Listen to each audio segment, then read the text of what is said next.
Pois bem, hoje a Justiça começaria a analisar o caso que mostramos em agosto, quando um homem foi flagrado abusando da enteada de apenas 10 anos. O homem passa a mão no corpo da garota, né? Naquele momento ali ele está na cozinha e ele vai até o quarto. A criança está deitada ali na cozinha, né? Havia um colchão na cozinha e ele comete esse absurdo. O crime aconteceu em Sabará, só foi descoberto porque a mãe da menina instalou essa câmera na casa. Anos atrás, as duas filhas dela, que também são filhas do acusado, já haviam relatado abusos por parte do pai. E agora a mãe vai ter que esperar mais um tempo pelo pedido de justiça, né? A audiência de instrução marcada para hoje foi adiada para o próximo dia 20 por causa de falta de energia elétrica. É isso mesmo? Meu Deus do céu. Vamos acompanhar. Pedofilia não está escrito na testa, né? Eles agem normalmente como se fosse uma pessoa normal. Esta é a afirmação de uma mãe, após descobrir que as 3 filhas estavam sendo abusadas pelo marido. Ela falou que ele passava a mão nela, que ela tinha medo de me contar por causa da minha reação. Porque na época que ela falou, como ela tinha costume, criança às vezes tem costume de contar algumas mentiras, né? Eu não acreditei, porque ele sempre demonstrou ser uma pessoa que hoje eu descubro que ele não era, aquela pessoa que ele demonstrava ser. Então, depois de um bom tempo que eu comecei a trabalhar, que eu coloquei uma câmera dentro de casa. E eu sempre via ele fazendo outras coisas, mas sem as meninas estar presentes.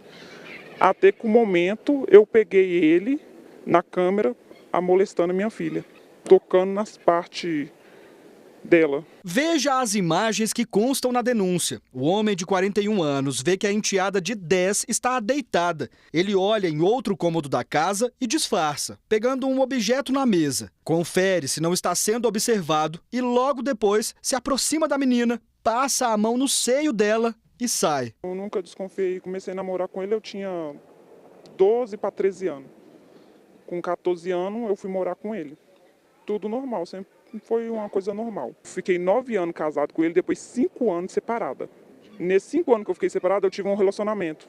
Depois eu separei e ele também estava separado e nós dois reataram. O flagrante foi com a mais nova, mas as outras 2 irmãs, que são filhas do acusado, já teriam passado pelo mesmo. Com a mais velha foi bem pior, né? Pelo que ela relata. De passar a mão nas partes íntimas, de fazer ela colocar a mão nas partes íntimas dele, de pegar no corpo dela. A mais velha, ela é casada, aparentemente ela está bem, mas a do meio, ela ficou muito abatida, que ela faz tratamento com psicólogo. Hoje mesmo ela tinha um psicólogo e ela não foi. O acusado, que não tinha passagens pela polícia, foi preso e durante o depoimento preferiu ficar em silêncio. A gente deu a oportunidade para que ele falasse, ele preferiu não falar nada e foi encaminhado ao sistema prisional. As imagens, junto com todas as oitivas e demais elementos que foram colhidos no inquérito, já são suficientes e ele será indiciado pelo estupro de vulnerável. Essa entrevista com a delegada responsável pelo caso foi gravada pouco depois da prisão dele. E agora, quase 4 meses depois, a audiência de instrução foi marcada para esta terça-feira no Fórum de Sabará, mas foi adiada para o próximo dia 20 por causa da falta de energia elétrica. Eu fui intimada para vir depor. Não sei se ele vai ficar preso ou se vai ficar solto, porque eles falam que ele é réprimário, que ele vai ser solto.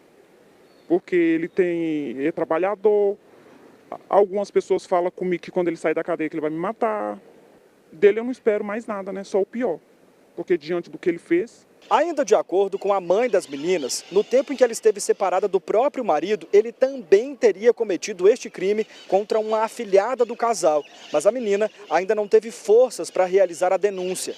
Algo que, de acordo com os especialistas e também com a própria madrinha, é fundamental para colocar fim ao ciclo de violência. Eu queria dizer para as mães não ter medo e denunciar. Não deixar isso acontecer, porque aconteceu comigo e foi a pior coisa do mundo que aconteceu comigo, porque eu nunca imaginaria que eu ia passar por isso. Porque eu sempre via na televisão, mas nunca imaginaria que um dia ia ser comigo.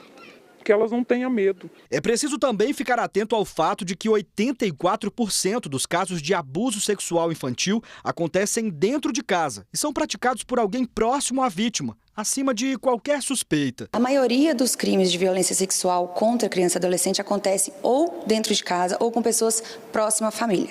Então, é muito importante manter um diálogo aberto com a criança, que ela possa contar para alguém, que ela possa ter alguém para confiar, nem que seja um professor, um colega, uma tia. Por isso que é muito importante uma educação sexual básica para entender aonde alguém pode encostar em você, o que é o limite, aonde é o limite, o que é legal e o que não é legal. Para a mãe das vítimas, o desejo é um só. É que a justiça seja feita, né? E que ele pague pelo que ele fez. Se diante de tantas provas ele ser solto, por isso que muitas pessoas não denunciam, porque está sendo em vão, né? Só que eu vou pagar para ver se ele vai ficar preso ou não, ou se vai ser solto.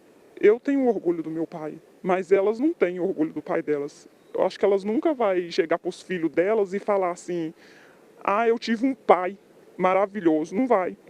Porque um pai e uma mãe é para poder cuidar, para poder zelar, não para poder fazer o que ele fez.